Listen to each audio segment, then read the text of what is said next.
На скандалозна одлука од страна на Штипскиот основен суд се жалат родители на 11-годишно дете од Штип.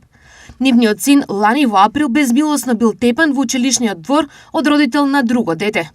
Подоцна таткото на возраст од 38 години му ги држал рацете на 10-годишникот и му овозможил неговиот малолетен син да го тепа во делот на стомакот, препоните и други делови од телото, при што му нанело повеќе кратни повреди. На судот обвинетиот го признал делото во целост, стои во пресудата.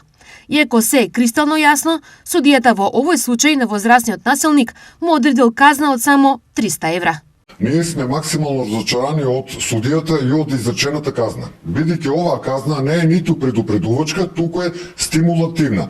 Нашиот син без причина бил тепан од возрастно лице заедно со неговиот малолетен син, а судот се поигра и направи мајта под овој травматичен момент. За нас како родители ова е лакрдија од судство и ние овде нема да застанеме. По вака добиената пресуда, родителите на малолетникот КС поднале тужба за барање надоместна штета, бидејќи нивното дете било со очигледни и потврдени лекарски повреди.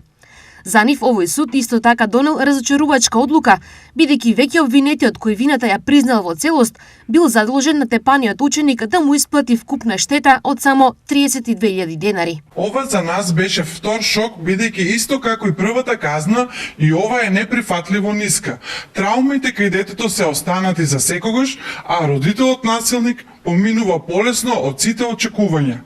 Повторно сме фрапирани од судството, објаснување нема. Во однос на првата пресуда која се однесува на кривичната одговорност, родителите на оштетениот ученик најавија жалба до повисоки судски инстанции.